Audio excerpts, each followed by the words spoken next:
Back in 2019, this was my wavy frizzy hair. Now, I loved it in this pic, but I have learned a lot about wavy and curly hair care since then, and I'm still learning new tips for styling curly hair every day. I'm Gal, a Canadian curly-haired content creator, and in today's video, we're talking about the wavy curly hair routine tips that are new to my routine in 2022, and spoiler, a lot of these revolve around how to get volume for curly hair.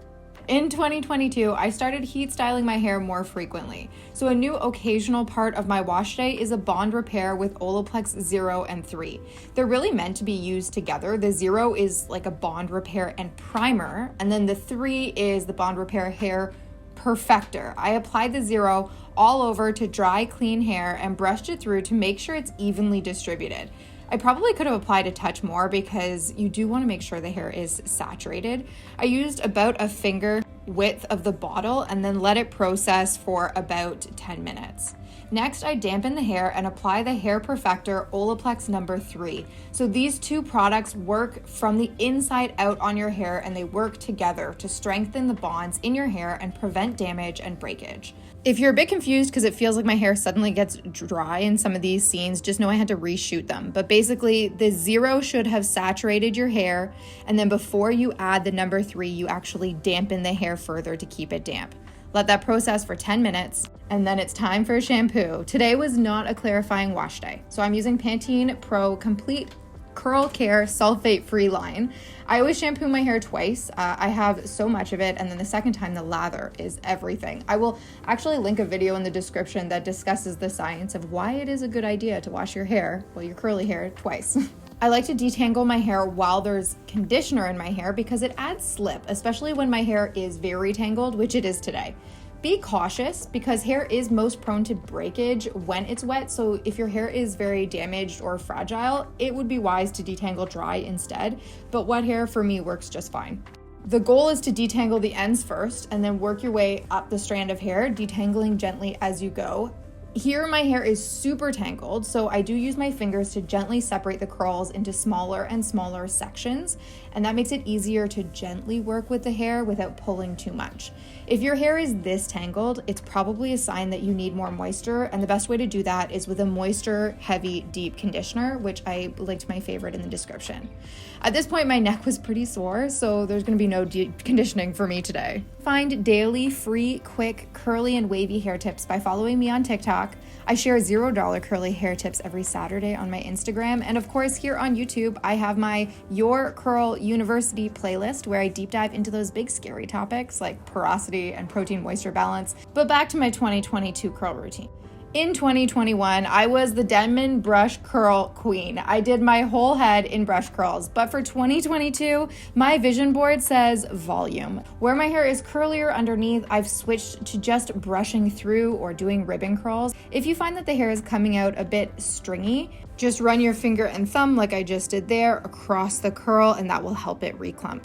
If the curl is getting flattened out, give it a little shake to revive that curl.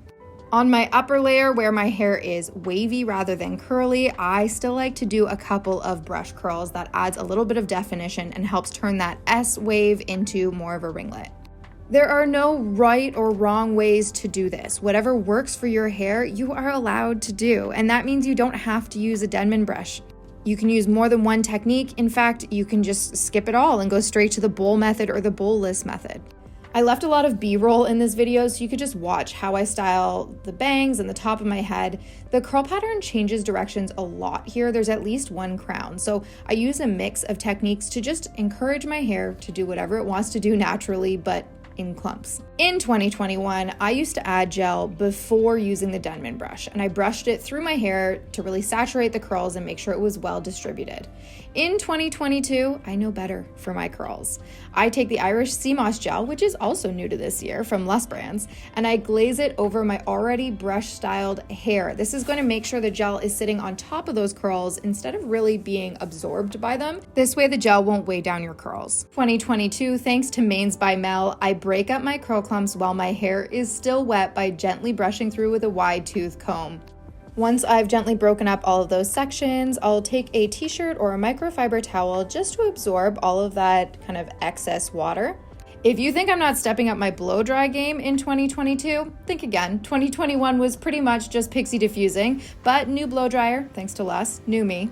I dry my roots first, upside down. This is another one of those things that helps me crank up the volume in my curls. I then hover diffuse, so holding the diffuser 10 centimeters away from my hair on high heat until that cast is beginning to set so that I don't create too much frizz.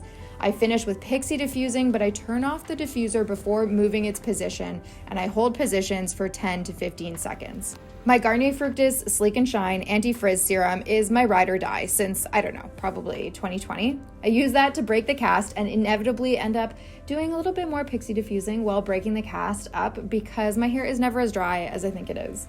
With that hair oil on my hands, I break up any larger curl clumps, but compared to 2021, there just aren't as many of those really big oversized curl clumps that I need to break up. And this ends up saving me so much time during my refreshes on future days because there aren't as many curl clumps that keep reforming.